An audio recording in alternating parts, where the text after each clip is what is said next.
പക്ഷേ നന്ദു വളരെ ക്രൂരമായ ഒരു സിസ്റ്റത്തെ അട്ടിമറിക്കുന്നു. അത് ഏതൊക്കെ തരത്തിലെന്ന് പ്രാഥമികമായി തന്നെ അതിൻ്റെ കൺസേൺ ഇവിടെ വന്നു കഴിഞ്ഞു. അപ്പോഴും പറഞ്ഞതും പ്രധാനമാണ്. BJP ഇതിനെ എങ്ങനെ വിശദീകരിക്കുന്നു എന്ന് കേൾക്കാനും ഒരു കൗതുകവും താല്പര്യവുമുണ്ട്. നന്ദു, ഈ ഉത്തരേന്ത്യയിൽ ഈ പറയുന്ന 60 ദിവസം അവർക്ക് അവധി കൊടുക്കുമ്പോഴത്തേക്ക് അതെല്ലാം ഏതോ കൊള്ളക്കാരുടെ കൈകളിലേക്ക് പോയി ചേരും എന്നൊക്കെയാണ് അദ്ദേഹത്തിൻ്റെ ഒരു സ്റ്റേറ്റ്മെൻറ്റ്.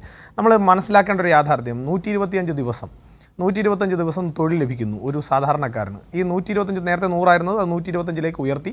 125 ലഭിക്കുമ്പോൾ അവർക്ക് അവരുടെ സ്ഥലങ്ങളിൽ അവർക്ക് കാർഷിക പ്രവർത്തനങ്ങൾക്ക് കൂടി ഉപയോഗിക്കാൻ കഴിയുന്ന രീതിയിൽ അവരുടെ സമയക്രമത്തെ ക്രമപ്പെടുത്തുക എന്നുള്ളതിനപ്പുറത്ത് അവർക്ക് 125 ദിവസം തൊഴിൽ കിട്ടാതിരിക്കുന്ന ഏതെങ്കിലും ഒരു വ്യവസ്ഥ ഇതിനകത്തുണ്ടോ? ഇല്ല. നേരത്തെ 100 ദിവസം കിട്ടുമ്പോൾ ആ ദിവസം ഈ പറയുന്ന പെർട്ടിക്കുലർ ടൈമിൽ അവർക്ക് അവധികൾ കൊടുക്കാതിരിക്കുകയോ അവർക്ക് ആ ജോലി ചെയ്യാനുള്ള സമയം കിട്ടാതിരിക്കുമ്പോൾ അവർക്ക് അധികമായി ലഭിക്കാമായിരുന്ന ഈ കാർഷിക മേഖലയിലേക്ക് ഇതിൽ പലരും സ്വന്തമായി സ്ഥലങ്ങളുള്ള ആളുകളുണ്ട്. ഉത്തരേന്ത്യയിലേക്ക് നമ്മൾ നോക്കിക്കഴിഞ്ഞാൽ കേരളത്തിൽ മാത്രം ഒരു എക്സെപ്ഷൻ ലൈനുള്ളൂ. ഉത്തരേന്ത്യയിലേക്ക് നോക്കിക്കഴിഞ്ഞാൽ പലർക്കും സ്വന്തമായി ചില കൃഷി സ്ഥലങ്ങളൊക്കെ ഉള്ള ആളുകളും ഈ പ്രവർത്തനങ്ങളിൽ വരുന്നുണ്ട്. ഇതിനകത്ത് ഒറ്റ കാര്യമേ ഉള്ളൂ. തിരിച്ചാണ്, കേരളത്തിലാണ് മനുഷ്യന് സ്വന്തമായിട്ട് ഭൂമിയുള്ളത്. അവിടെയൊക്കെ വൻകിട അത് താങ്കൾക്ക്, ഞാൻ ശരത്തേട്ടനോട് ഡ്യൂ റെസ്പെക്ട്, ഞാൻ താങ്കളോട് പറയുന്നു, താങ്കളോട് പറയുന്നു, നമ്മളിവിടെ ബംഗാളികൾ എന്ന് പറഞ്ഞ് കളിയാക്കുന്ന പലർക്കും അവരുടെ നാട്ടിൽ നിങ്ങളൊന്ന് പോയി കഴിഞ്ഞാൽ ഇപ്പോഴും ഫ്ലൈറ്റ് ചാർട്ട് ചെയ്ത് ഞാൻ പലരെയും കാട്ടിത്തരാം. താങ്കൾ തിരുവനന്തപുരത്തേക്ക് വന്നാൽ ഞാൻ പലരെയും കാട്ടിത്തരാം. അല്ല, തിരുവനന്തപുരത്തുണ്ടല്ലോ,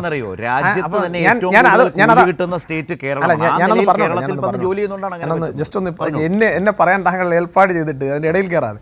അപ്പോൾ അങ്ങനെ ഉള്ള അവസരങ്ങൾ നഷ്ടപ്പെടാതിരിക്കുക എന്നുള്ള വളരെ സെൻസിബിൾ ആയിട്ടുള്ളൊരു തീരുമാനമാണ് കേന്ദ്ര സർക്കാരിൻ്റെ ഭാഗത്തുനിന്ന്. പിന്നെ കേരളത്തിലാണ് കൂലി കൊടുക്കാത്ത ആരും ഇല്ലാത്തത്, കേരളത്തിലാണെന്ന് പറഞ്ഞാൽ നമ്മുടെ KSRTCയിലെ തൊഴിലാളികളൊക്കെ ഇവിടെ ചിരട്ടയും എടുത്ത് പിച്ചപാത്രം എടുത്ത് നടന്നതൊക്കെ താങ്കൾ ഇത്ര പെട്ടെന്ന് അങ്ങ് മറന്നുപോയി. ആശാ വർക്കർമാർ 200 ദിവസം സമരം ചെയ്തതൊക്കെ ബഹുമാനപ്പെട്ട മാധ്യമപ്രവർത്തകൻ താങ്കൾ മറന്നുപോയി എന്ന് കാണുമ്പോൾ എനിക്ക് അതിൽ ചെറിയൊരു പരിഭവം താങ്കളോട് പറയാനുണ്ട്. ആ പരിഭവം കേന്ദ്ര പദ്ധതി കൊണ്ടാണ് ഈ സമരം ചെയ്യേണ്ടി വന്നത്. അവരെ തൊഴിലാളിയായിട്ട് കേന്ദ്രം അംഗീകരിക്കാത്തത് കൊണ്ടാണ് അവർ കേന്ദ്ര പദ്ധതിയാണത്. കേന്ദ്ര പദ്ധതിയിൽ അവരെ തൊഴിലാളിയായി അംഗീകരിച്ചിട്ടില്ല. വളരെ തുച്ഛമായ തുക രാജ്യം മൊത്തം കിട്ടുന്നു. അതിൽ തന്നെ ശരാശരി താങ്കൾ പറഞ്ഞതിൽ എനിക്ക് കുറച്ച് ഡിലേ ആയിട്ടാണ് വന്നത്. പറഞ്ഞോളൂ, പൂർത്തിയായിക്കോളൂ.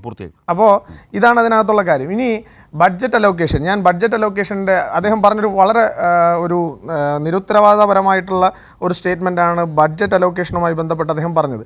ഈ ബഡ്ജറ്റ് അലോക്കേഷനിൽ താങ്കളും അദ്ദേഹം കൂടി പറയാൻ ശ്രമിച്ചത് അരുൺ ജെയ്റ്റ്ലി ഇരുന്ന കാലത്ത് ഭയങ്കരമായി ബഡ്ജറ്റ് അലോക്കേഷൻ കിട്ടി, അത് കഴിഞ്ഞതിന് ശേഷം ബഡ്ജറ്റ് അലോക്കേഷൻ തെല്ലെ കുറഞ്ഞു വന്നു എന്നൊക്കെയാണ്.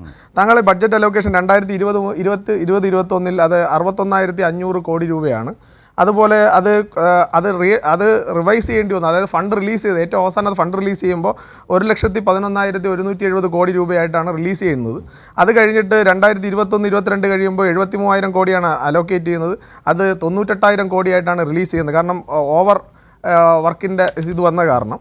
അപ്പോൾ അങ്ങനെ വന്നു കഴിഞ്ഞാൽ ഏറ്റവും അവസാനം വരുമ്പോഴും കഴിഞ്ഞ പതിറ്റാണ്ടുകളായി, അതായത് 10 വർഷം മുൻപ് ഇത് തുടങ്ങുമ്പോൾ UPയുടെ സർക്കാർ കൊടുത്തിരുന്നതിനേക്കാൾ ഏതാണ്ട് 5 ഇരട്ടി ബഡ്ജറ്റ് അലോക്കേഷൻ ആയാലും അതിൻ്റെ നടത്തിപ്പ് കാര്യത്തിലായാലും കൃത്യമായൊരു നിലപാടെടുത്തിട്ടുള്ള സർക്കാരാണ് നരേന്ദ്രമോദിയുടെ സർക്കാർ എന്ന് കാണാൻ വേണ്ടി സാധിക്കും. ഇനി ഇതിനകത്ത് സാധാരണക്കാരന് കിട്ടുന്ന അവസരങ്ങൾ നമ്മൾ ഒന്ന് പരിശോധിക്കണം. അതായത് 125 ദിവസം കിട്ടുന്നു, 25 ദിവസം അധിക വർക്കിംഗ് ഡേ കിട്ടുന്നു എന്നുള്ളത് മാത്രമല്ല, അവൻ്റെ കൂലി പരമാവധി നേരത്തെ അവനിലേക്ക് എത്തിക്കാൻ വേണ്ടിയിട്ടുള്ളൊരു സിസ്റ്റം, അത് വളരെ കൃത്യമായി അവനിലേക്ക് എത്തുന്നു എന്ന് ഉറപ്പുവരുത്തുന്നൊരു സിസ്റ്റം, ആ സിസ്റ്റം ഈ ബില്ലിൻ്റെ ഭാഗമായിട്ടുണ്ട്.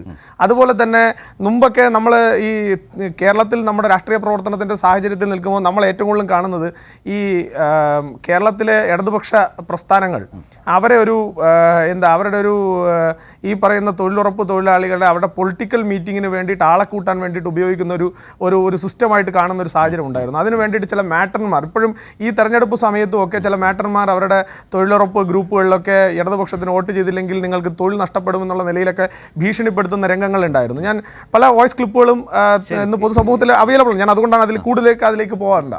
അപ്പോൾ അങ്ങനെ ഭീഷണിപ്പെടുത്തി അവരെ തൊഴിൽ ചെയ്യിപ്പിക്കുന്നിടത്ത് നിന്ന് ഇന്ന് അതിൻ്റെ സാങ്കേതിക വിദ്യ കൊണ്ട് അല്ലെങ്കിൽ അതിനെ ബയോമെട്രിക് അതുപോലെ GPS സംവിധാനത്തിലൂടെ അതിനെ കുറച്ചുകൂടി സുതാര്യമാക്കുകയും സാധാരണക്കാരന് അവൻ ഉറപ്പുള്ള തൊഴിൽ അത് അവന് കൃത്യമായി എത്തുന്നതിന് വേണ്ടിയിട്ടുള്ള ഒരു പരിശ്രമം സർക്കാരിൻ്റെ ഭാഗത്തുനിന്ന് വളരെ കൃത്യമായി ഉണ്ടാവുന്നു എന്നുള്ളതാണ് ഈ ബില്ലിൽ ഞാൻ കാണുന്ന അല്ലെങ്കിൽ BJP കാണുന്ന ഏറ്റവും മെറിറ്റ്.